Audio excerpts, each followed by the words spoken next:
নমস্কার, আমি শান্তনু পাত্র। তোমরা এখন দেখছো অ্যাম্বিশন স্টাডি। আমাদের আজকের আলোচনা মাধ্যমিক পরীক্ষা 2023 প্রশ্নপত্র আমরা সমাধান করছি।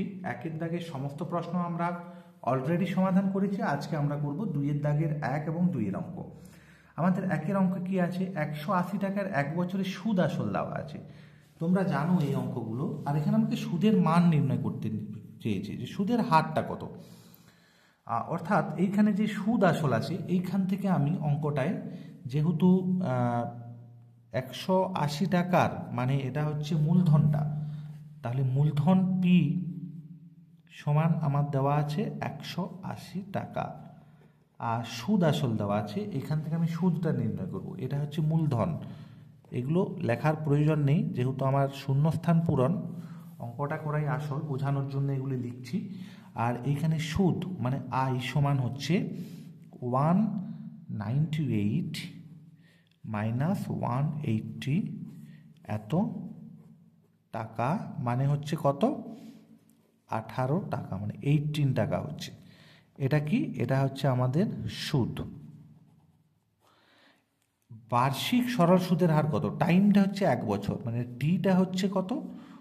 1 বছর। তাহলে এই 1 বছরের উপরে আমাকে অঙ্কটা করতে হবে। সুদের হার আমরা জানি যে I equal to P R T by 100। এইখান থেকে আমাকে নির্ণয় করতে হবে কোনটা? এই আরটাকে নির্ণয় করতে হবে।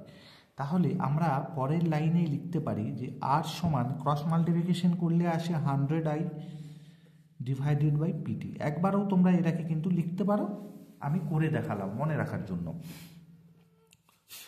তাহলে এইখানে হবে 100, আই মানে কত নির্ণয় করলাম? আই মানে দেখো নির্ণয় করেছি 18, মানে 18। তাহলে এখানে আমরা 18 লিখছি। এইখানে পি কথাটা আছে, পি মানে দেখো আছে 180, এখানে সব বসানো আছে। 180 লিখলাম। আর টি মানে হচ্ছে 1 বছর, তাহলে 1 বছর লিখেছি। এই শূন্যর সাথে শূন্য কাটুক, 18 কাটুক, তাহলে আর সমান কত পড়ছে? আর সমান আমার এখানে থাকছে 10%। তাহলে সুদের হার চেয়েছে, সুদের হারটা কত হবে? সুদের হার হবে আমাদের 10%। এই অঙ্কটার উত্তর আমাদের হয়ে গেছে। সরল সুদের হার হচ্ছে 10%। এটাই হচ্ছে আমাদের অ্যান্সার। আমাদের পরের যে অঙ্কটা আছে সেটার উপর আমরা সমাধান করব। এইখানে দেখো দেওয়া আছে যে এ স্কোয়ার বিসি এবং 4BCর মধ্য সমানুপাতিটা যদি এক্স হয়, তাহলে এক্স এর মান কত? আমি তোমাদেরকে অনুপাত সমানুপাত অঙ্ক পুরো কষেছি, সেখানে আমি বলেছিলাম যে মধ্য সমানুপাতের মানে হচ্ছে এখানে এক্সটা তো দেওয়া আছে, তাহলে এ স্কোয়ার বিসি কমা এক্স মধ্য সমানুপাতি মানে মিডিলে বসবে, কমা 4BC হচ্ছে সরল সমানুপাতি। সরল সমানুপাতি।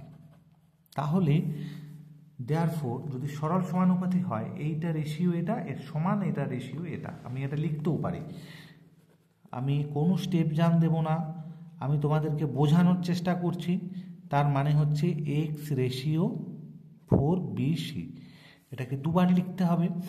এরপর আর সরাসরিও করতে পারি, মধ্য সমানুপাতি মানে এক্স সমান এইটা ইন্টু এটা তার রুট ওভার। কিন্তু আমি ওই রকমভাবে করছি না, যে কোনো অঙ্ক তোমরা এইভাবেই সলভ করতে পারো।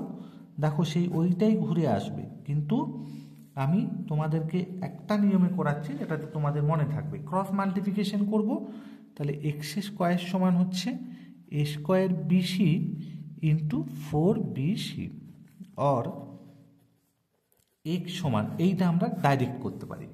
কখন করতে পারি? শুধুমাত্র মধ্য সমানুপাতির ক্ষেত্রে করতে পারি। তাহলে এখানে 4 আছে, 4 থাক, এ স্কোয়ার আছে, এ স্কোয়ার থাক, একটা বি দুটো বি মানে বি স্কোয়ার, আর একটা সি দুটো সি মানে হচ্ছে সি স্কোয়ার।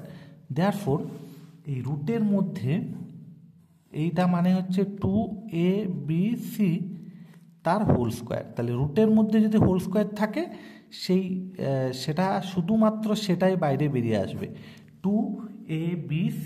তাহলে এটাই হচ্ছে আমাদের অ্যান্সার। আরেকবার আমি তোমাদেরকে বলছি যে যদি তোমাদের মধ্য সমানুপাতি থাকে, এরপর শর্ট প্রসেসটা বলবো। যদি মধ্য সমানুপাতি থাকে তাহলে এক্স সমান হবে রুট ওভার অফ এটা ইন্টু এটা, সরাসরি এই লাইনটা। এক্স সমান রুট ওভার অফ ওইটা ইন্টু এইটা, তারপর এইটার তো নিয়মের মধ্যে পড়ছে যে 2abc তার হোল স্কোয়ার এটা মানে, আর রুট ওভার তারপরে আবার হোল স্কোয়ার, তাহলে রুট আর হোল স্কোয়ার দুটো কাটাকাটি হচ্ছে মানে বাদ যাচ্ছে, 2abc আমার পড়ে থাকছে। তাহলে এক্সের মান কত? নির্ণেয় এক্সের মান হচ্ছে 2abc। এটা হচ্ছে আমাদের উত্তর। ধন্যবাদ ভিডিও দেখার জন্য। তোমাদের যদি ভালো লেগে থাকে, যদি কাজে লেগে থাকে, অবশ্যই লাইক শেয়ার কমেন্ট করবে। নতুন যদি তোমরা আমার চ্যানেলে কেউ থেকে থাকো, এই ধরনের ভিডিও পাওয়ার জন্য আমার চ্যানেলটি অবশ্যই তোমরা সাবস্ক্রাইব করে নেবে। ধন্যবাদ।